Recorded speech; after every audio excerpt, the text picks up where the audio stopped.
sant yàlla.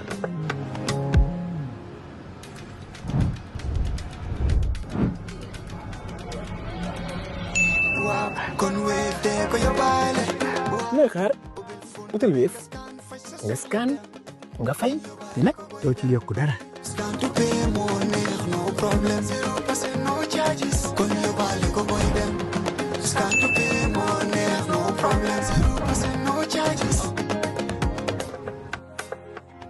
Jar Oil, the company, have filling stations across the country, and our rates are relatively cheaper than anyone else across the country. Jar Oil is the biggest producer and distributor of cement in the country with the most competitive prices in the market. In the Gambia, we all move to different paces. Time is money, convenience is power, and now both are in your hands. No more long lines, no more late payments, no more missed chances. Not anymore. Because now the Gambia has its own super app, Zap. One app, one tap, endless convenience. Send money instantly, pay your bills in seconds, shop without borders, pay your rides, order your meal, buy your ticket, deposit and withdraw money for absolutely free. No extra charges, no hidden fees, only on Zap Super App. This is not just convenience. This is confidence. This is the future in your hands. And the best part, Zap is born right here. Built for us, designed for every Gambian home, every Gambian dream. So don't wait in the past. Step into the future. Download Zap today on App Store and Play Store and enjoy endless free services. Call us today on our toll-free number 1666 or on 260-0001. Zap. All in one. All for you. Tap in. Zap in. We're with Lare Sisay of the United Democratic Party, UDP, on Monday, the 9th of February 2026. Let's go back to coalition. So, what would a credible coalition look like in practice? And what compromises would have to be made, you know, to make it happen?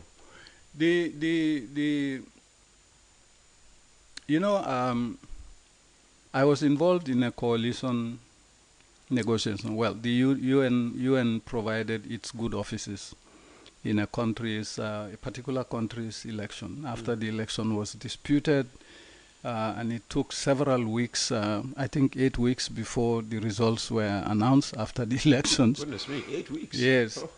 and we offered our good offices, and I was part of putting that together. The penultimate issue in a coalition is who is best suited to win an election. Now, those who say electability is an issue, that is the alternative narrative that was created around my party leader, to say he is not electable. And it has stuck. Based on what? He has tried since 1996? Yes, they say he has tried since 1996. To date. But they conveniently forget that he was contesting in a dictatorship. And if he had not taken that dictatorship on at that time, continuously sustained for 30 years, we wouldn't be where we are today. We'll still be looking at the dictator in the eyes. Who might have even become more brutal. Yes. Over time. As we have seen in terms of what happened. So for me, whenever we talk about this coalition, I go back to our friend Alhaji Sedi Barrow. His book, The Dictator is Us. Yes. The dictator is us. Because we normally see things the way they should be seen, but we practice the ostrich syndrome. We bury our heads in the sand rather than confront the reality and address the reality. It's exactly what I was saying in one of my appearances here to say. We need to have a national conversation on tribalism because it's tearing our societies apart. By the same token, we need to have an honest chat on this coalition issue to see who is best suited to win this election. Because we need to have a winner for this election. Now, those who say Usaino has contested 6 times. No, he hasn't contested 6 times. How many times have you contested? 5 times on the Jame. And then for us, the contest that really mattered was the 2021. Of course. Because that happened under a democratic dispensation, and people were free to do what they want to do in terms of going to vote, no intimidation and all of those. So for us, that is the election that you can comfortably point to say he lost this election. And we are saying he so did. You are agreeing he lost? No, I haven't finished. Okay. All right, if they said that he lost that one, yes, to them he lost. To us, our election was stolen from us. Because we have that same evidence in the Supreme Court petition to show that the election was rigged. Well, you attempted to show, it's not been we attempted to show, but for us, the evidence we've put in that petition was incontrovertible. Anybody who looks at that petition, you can pick any, if you take a sampling of the villages that we looked at, villages in URR, villages in CRR North, CRR South, NBD, LBR, North Bank region, West Coast, KMC, you will see there is a pattern. Now, why do you think Jammeh in 2016 got so angry by asking where is the 350,000 voters who did not vote? Jammeh asked that question. Why do you think he asked the question? He asked the question because he knew he had them in his system. The 350,000 votes? Yes. Illegally in the system? In the system. How? And that is why you have a case now, a soldier who says we burnt it down. And he's been taken to court for that. If that data was not destroyed, Jammeh would have won. Hands down. And do you know how he would have gone about getting these 350,000 votes into the system? No, that I'm not going to discuss because I'm not a data expert. What I'm going to discuss is that there were 350,000 voters on that roll in 2016. And when that fire took place at the APRC headquarters, it was public global knowledge that voters' cards were destroyed in that inferno. Now, all you have to do is to say, but why 350? Why is he particular about that 350,000 votes? Okay, so those names were on the voter register. Do Yes. you think some of those names did go on to get new voter cards and participated in the 2021 elections as well? So long as the data is in the system, it is not implausible to think that it has been used. It should not have been in the system. And what gives credence to this assertion is the fact that the IEC did not display the voters' roll when it was done. The voters' roll was displayed well after the election. Oh. We got a copy of the voters' roll. Is that allowed? I mean, shouldn't the voter roll be displayed before rather than after? Listen, the EU's election observer report, go back to that report and read it. What did it say? It basically says it did not conform to the electoral laws of the country by not releasing those voters' rolls at the time it happened. This was in 2021? Yes. Wow. The EU has been hammering on that one in all the platforms, even in their press conference. So I'm saying, knowing how data is manipulable, if you have that kind of data sitting in your system, you have people who rightly feel the election integrity is lacking, especially when you do not display the voters' roll when you are supposed to display it. Even the data that they gave us was an edited version. Okay. Still, my question is, what would a credible coalition look like in practice? A credible coalition should cluster around UDP. Not because I am UDP or we are UDP. It should cluster around UDP because UDP has the infrastructure in place. It has the campaign assets in place. All you have to do is to select its leader to take us to that election. Now, they can decide to not do that, which is a highly likelihood scenario, and all the parties go on their own. And what that will happen, what that is likely to happen, is that UDP will win or NPP will win again. Which one is likelier? UDP. Based on what? Based on the sentiments you are hearing out there. There is this runaway cost of living, the cost of electricity, the wanton corruption, systemic corruption that is going on. You see the president going yesterday or the day before to go and light up small villages. Well, that's a positive, isn't it? Yes, in an election year. What has he been doing 10 years ago? Those things should have happened 10 years ago. Not yeah, well, the people of Nyomi don't care. Yes, I mean, all they care and about that's is and that's why he's doing it. But the people of Nyomi ought to know that electricity they will not be able to eat because it is expensive. You're going to have to buy a TV set, a refrigerator, a freezer, and then food on the table.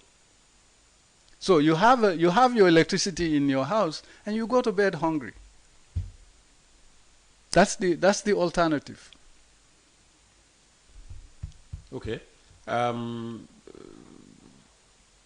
So parties have to coalesce around UDP.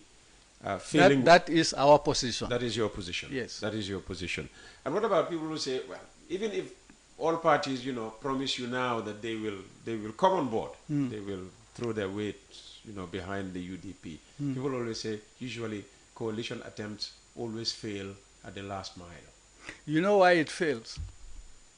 You know why coalitions fail? Why do they fail? Coalitions fail because people are too obsessed with the power-sharing elements of coalitions. When you do a coalition in the best interest of the country, you don't give a damn about power. And clapping for Sonko and Jomai in Senegal, the same conditions in this country, and they say, no, Hussein is not going to lead. Let him step aside for somebody else to lead. And this false narrative of he lost 6 elections is what is propelling this kind of attitude towards our coalition building. Like I said, if Usainu and those old men and those of our party stalwarts who gave their lives to dislodge this dictator, we will not be where we are.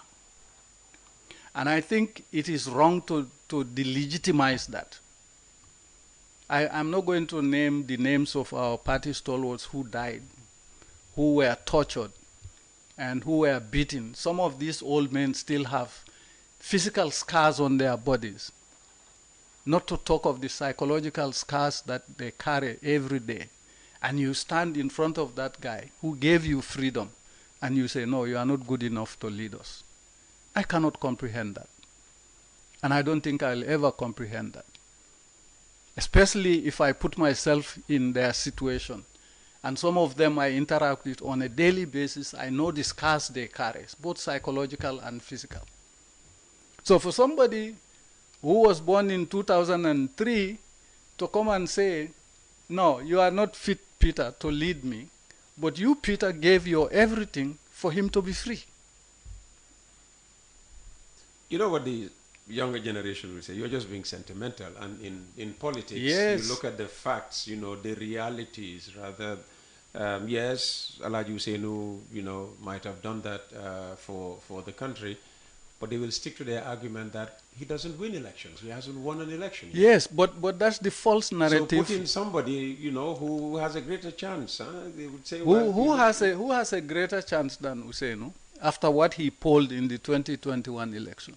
Tell me, all those guys who have 1%, 2%, 3%, 4%, you want to tell me those are better positioned to win an election against somebody who's polled 270,000 votes? Come on. I mean, this is what I'm saying. We are a country that is in denial. And the denial is we see what needs to happen. And instead of tackling it head on, we play ostrich syndrome with it. It's all over our society, issue by issue by issue, the personal relationships. Rather than confront the truth and call it the truth, you're going to find a way to dance around it. And corruption is also another important indicator of that. When somebody is accused of corruption, you see close family members, friends, coming out to defend. They don't look at it from the morality, the ethics side of things, and then the legal side of things. Just because Peter is my friend, if Peter is accused of corruption, I jump and I defend Peter against all odds. So we need to decide whether we want to have this change. And if we decide we want to have this change, let us give it to a structure that is already there. Now, some of these entities, I know GDC is all over the place. I see their bureaus in some places that I go to. But the rest...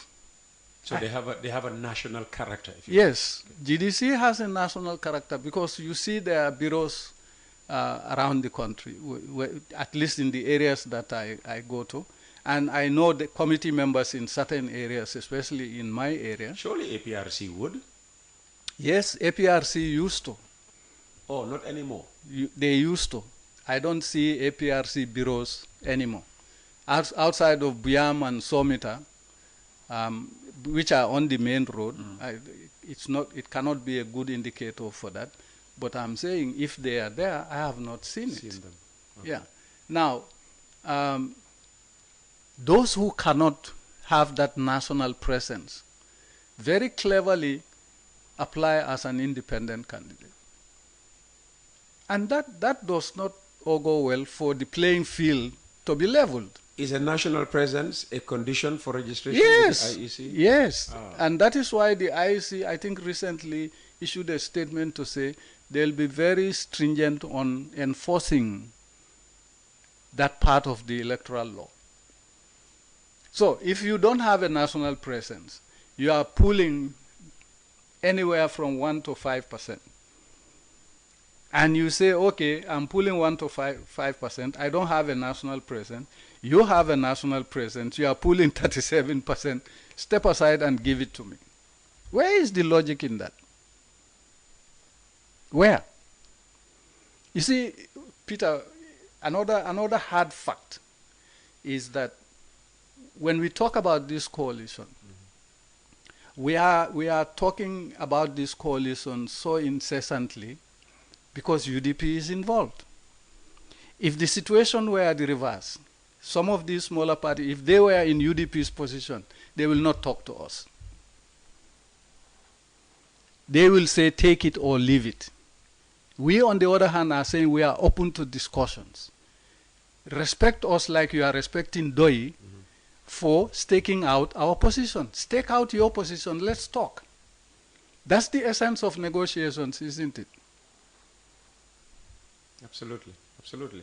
Now, it's clear your gripe with 2021 it will be forever. Is undoable. It will be forever. That gripe is forever because it is what placed our country in the mess that it is in today. Okay, so let's talk about election integrity. And what are your biggest concerns about election integrity as we amble towards December 5th, 2026? The voters' role. The voters' role has to be beyond reproach. I think a lot of our supporters don't trust the IEC and that voters' roll because of those 350,000 supposed votes in the system. That is a psychology that only the IEC can clean up by coming out clearly, issue a voters' roll that people can review, and if they have issues with it, they go to the courts to seek redress. That will bring integrity to the system. The second issue about election integrity is this cross-border voting. A lot of people tend to brush it aside, but it's a serious phenomenon. Well, the IEC insists that, you know, that doesn't happen. I mean, it happened. Only Gambians vote in Gambian No, elections. that is not true. You know, there was a time there was a Senegalese member of the National Assembly who stood on the Senegalese floor of the Senegalese National Assembly from this Casamance area and say he is worried. He's worried because all of or most of the majority of his constituents also have Gambian ID cards and voters cards. He said that on the floor of the National Assembly in Senegal. This is a Senegalese MP who is saying that. We used to also see Jammeh bringing these people in, Was there no response from Banjul? No. To counter that? To counter that. There was no response. In fact, the other day, I saw it's being replayed again to say, you know, here is one of the evidences that we talk about to say, here is a Senegalese member of parliament, and I think they take their work very seriously. He's not going to go and stand on the floor of the Senegalese parliament and boldly state that my constituents also have Gambian cards to vote. Now, there was a case in 2021. Our member of parliament in Lower Badibu, Honorable Suleiman Saho, had a fracas with an opposition personality because that personality was bringing in, I think, 3 or 4 truckloads of people? Gelegele loads of people in his constituency. And they had a fracas, and he slapped him. Who slapped who? Suleiman Saho. Slapped this other guy? Yes, because this other guy was insisting that they will come in and vote, and Suleiman's seat is what is at stake at the time. And he took action. They didn't come to vote. Is that a strategy you'll be taking for 2026? Whatever will go down be, to the border, slap people who try to cross the border? We are not known for that kind of behavior. What we are saying is it's the responsibility of the state to ensure that cross-border voting is minimized. You may not be able to stop it, but it can be minimized heavily depending on your resolve to stop it. We actually think, and I keep saying it even on this platform, that I don't think President Barrow can win free, fair, transparent elections in this country if it is just Gambians voting for him. Oh. I've said that, don't be surprised. I've said it on this platform, and I've said it in other platforms.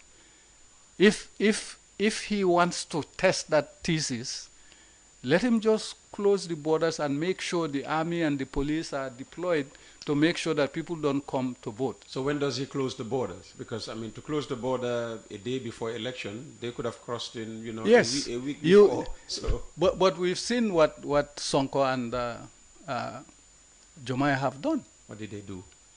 They monitored their borders, especially around this Senegal, Casamance, Gambia strip of the border. Now, if you look at the leadership of the IEC, you have to wonder, Joe has been there for how long? Over 20 years. Over 20 years. Mr. Sambuja Njai, same. The one individual that is just appointed in that as deputy chair is Alaji Cherno Jallo. Now, I am saying, if you go by past elections, IEC has a serious job of assuring Gambians that they can, that is our challenge to them. They are there, we can't remove them. But given past election history, they have a credibility issue.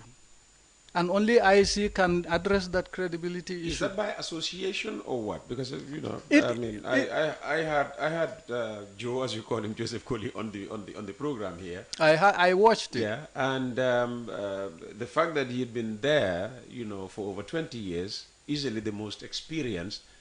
I mean, he spun that as a positive. Yeah. But now for you, that's a concern. He can spawn And it. that's why I'm asking whether, this credibility deficit is by association.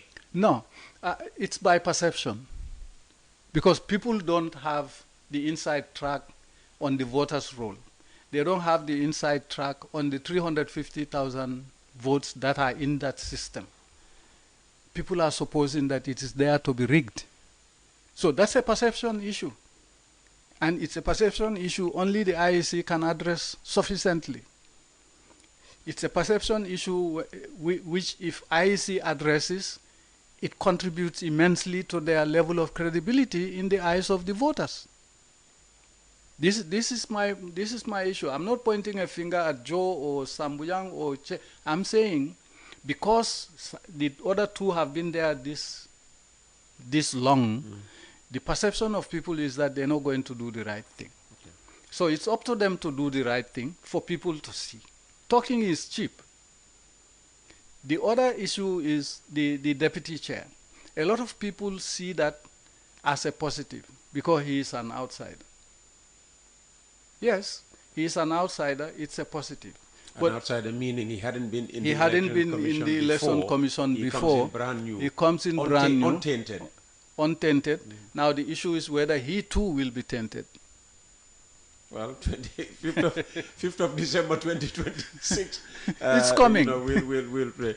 On Monday, the 9th of February 2026, it's coffee time with Peter Gomez, and we are with Lare Sisay. We are looking ahead to December 5th, 2026, but also looking at issues confronting the Gambia as we speak. So what safeguards, still on this issue of election integrity, should be prioritized to assure Gambians that their votes will count? The integrity of the voters' roll is, for me, one of the key safeguards that the IEC can address convincingly by coming out with a voters' roll that is beyond reproach. Or if it is not beyond reproach, they can be certain that if it is taken to court, they will prevail. I think that's a key issue. The other key issue is there is a Supreme Court judgment on this government to allow diasporans to come and vote. That Supreme Court judgment is being pushed on the side. It's not being implemented. IEC is not doing anything about it. The legislature is not doing anything about it. The government is not doing anything about it. And we have compatriots abroad who cannot vote. And we have a situation where these compatriots cannot vote, but they are seeing people giving attestations to come and vote whose citizenship can be questioned. Gambia, we are still sitting down. The Supreme Court says they have a right to vote. They should be given the mandate to vote. And the government is not doing it. The government is saying if you had allowed, the draft constitution that they brought to Parliament to pass, we would have been. We would have gone past this hurdle long ago. The two are not the same. They are not the same issue.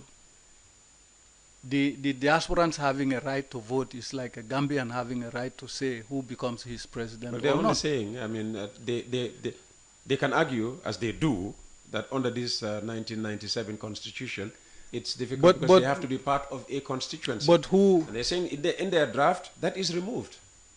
Who derailed the 2020 constitution?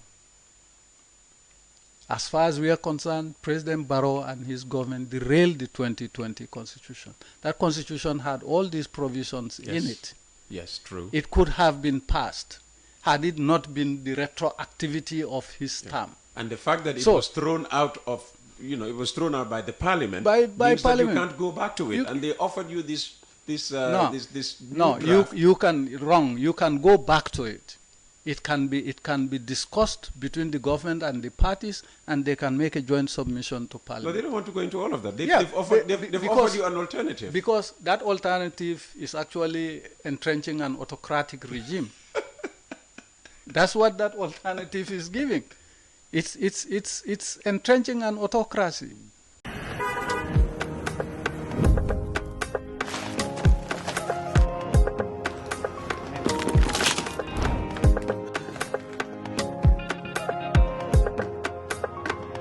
yëpp lay fay. sant yàlla.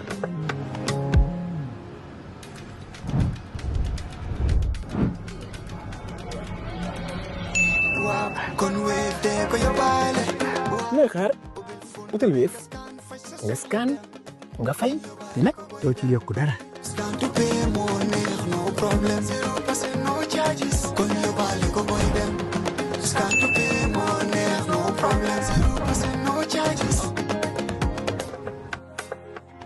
Jar Oil, the company, have filling stations across the country, and our rates are relatively cheaper than anyone else across the country. Jar Oil is the biggest producer and distributor of cement in the country with the most competitive prices in the market.